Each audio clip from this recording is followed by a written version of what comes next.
Today's patio chat is being brought to you locally by Westridge Furniture in Delphus. See it all at your finer outdoor furniture store. Welcome back, everyone. Gretchen Staley, our Master Gardener, is with us today. A lot of people are getting excited. They put a lot of stuff out, and then they start to see it turn red or green or whatever it's supposed to be, and they sometimes jump the gun. Let's start with tomatoes. What do we need to remember about those? So, in a perfect world, we are all spoiled by the concept of a perfectly vine-ripened tomato picked warm from the garden and eaten right on the spot.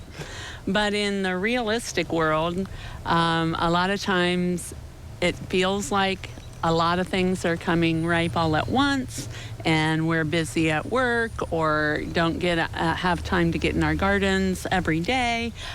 So sometimes things can happen very quickly in the produce world. And with tomatoes, one of the tricks, and again, I kind of think the vine-ripened tomato thing, while as wonderful it is, has kind of given us a little bit of a misnomer. Okay. Actually, when anything that is actually botanically a fruit will continue to ripen a little bit after it's picked. True vegetables, your broccoli, cauliflower, those things do not. They just start to either wilt or get woody or whatever. So you're not picking at the peak, basically, is what you're saying. Right. So the vegetables, when you pick them, they're not going to change consistency, flavor, anything like that. But anything that has its seeds inside, and like these tomatoes, it's so tempting to see this nice heirloom tomato on the vine and tomorrow's the day. It's going to be perfect tomorrow, and then you get a nice heavy rainstorm that night and too much water, and it starts to crack open and split. Or the birds are also watching your tomatoes. Yeah. And they see that perfectly red, ripe tomato, and that's going to be their target too. And actually, all the science, they can test things in 1,000 ways, says if you pick your tomatoes at this blushing stage, where they're starting to be the color you want, with just a little bit of green or yellow showing, they will ripen perfectly in 2 to 3 days on your kitchen counter, and it does not impact their flavor at all. You're not putting them in the window, just on the counter? Just on the counter is fine. They're happy. I was asking about cantaloupe because I have a terrible time figuring out the perfect time. There's a trick to that, though. There is. So if you're growing them yourself, you want kind of even webbing and no green showing.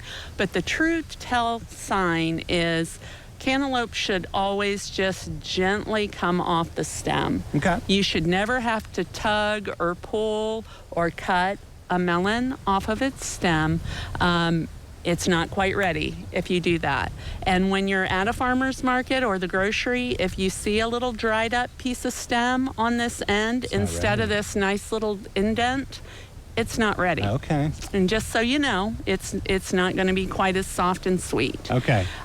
Peppers, any squashes, peppers, cucumbers, anything like that, to get the best shelf life, I guess I would say, on them, cut them with a sharp scissors and leave some stem on. Okay. If you pull and disrupt this membrane, you're opening it up to rotting faster. And this is the end. The stem end is where you're gonna, lose your flavor and your moisture and everything. So always cut those vegetables off their stem, off the plant, instead of pulling them. Someone told me once for peppers, you want to be a little soft on the vine. Is that true? A little bit. Okay. You don't want it to be, like this jalapeno is quite firm. Yeah. And again, it's a fruit because the seeds are on the inside, so it's going to ripen a little bit on your countertop and soften up inside. But yeah, that's kind of that. That's the trick. The trick. Okay. And if you can, pick in the morning. They're sweetest and moistest. Ooh, that's a good one. That's a good one. All right, thank you. Appreciate it. Good stuff as always. We'll be back right after this.